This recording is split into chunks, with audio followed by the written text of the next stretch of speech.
Peddi movie నుండి release అయిన గ్లిమ్స్ని అందరూ చూసే ఉంటారు. అయితే ఈ గ్లిమ్స్ పర్సనల్గా నాకు మాత్రం చాలా బాగా నచ్చింది. ఈ గ్లిమ్స్లో ఉన్న కొన్ని డీటెయిల్స్ గురించి ఈ వీడియోలో చూద్దాం. గ్లిమ్స్ స్టార్టింగ్లో అందరూ పెద్ది పెద్ది అని అరుస్తుంటారు. అంతేకాకుండా వాళ్ళందరూ రెడ్ కలర్లో ఉండే ఒక ఫ్లాగ్ని పట్టుకుంటారు. సరిగ్గా గమనిస్తే ఈ ఫ్లాగ్ పైన విజయనగరం అని రాసి ఉండడం గమనించవచ్చు. అంతేకాకుండా రామ్ చరణ్ అన్న ఆడే ప్రతి చోట ఈ రెడ్ కలర్ ఫ్లాగ్స్ని చూడవచ్చు. అంటే మన రామ్ చరణ్ అన్న విజయనగరం టీం తరపున ఆడుతూ ఉండొచ్చు. ఇక్కడ ఈ షాట్లో రామ్ చరణ్ లెగ్ని చాలా డిఫరెంట్గా చూపిస్తారు. అండ్ అంతేకాకుండా చాలా చోట్ల ఈ లెగ్ ని హైలైట్ చేస్తూ ఉంటారు. దీన్ని బట్టి చూస్తే మేబీ ఈ లెగ్ కి ఏమైనా ప్రాబ్లం ఉండే అవకాశం ఉంది. నెక్స్ట్ ఇక్కడ రామ్ చరణ్ ఎంట్రీలో లెఫ్ట్ సైడ్ ఒక బ్యాట్ ని చూడవచ్చు.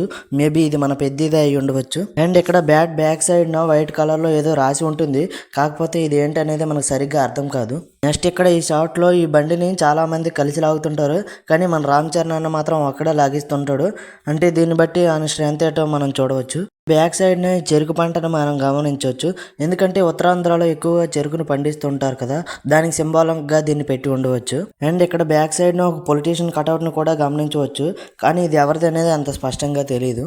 నెక్స్ట్ ఇక్కడ ఈ క్లాత్ ని చేతులకు కట్టుకుని ట్రాక్టర్ మీద నుంచి జంప్ చేస్తాడు. ఎందుకంటే ఇక్కడ ఇంజిన్ లో ఆన్ లో ఉంది కాబట్టి చేతులు కాలే అవకాశం ఉంది కాబట్టి అలా చేస్తాడు. ఇక్కడ వచ్చే ఈ పొగను బట్టి ఇంజిన్ ఆన్ లో ఉందని చెప్పవచ్చు. నెక్స్ట్ ఈ షాట్ లో ఇక్కడ హ్యాండ్స్ కి మట్టి పోసుకుంటూ ఉంటాడు.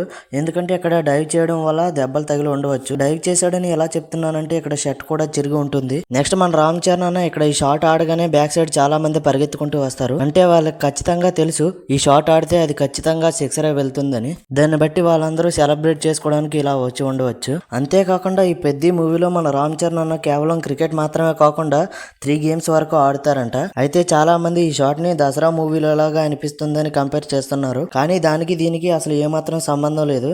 ఎందుకంటే ఆ మూవీలో కేవలం ఒకసారి మాత్రమే ఈ గేమ్ ఆడతారు.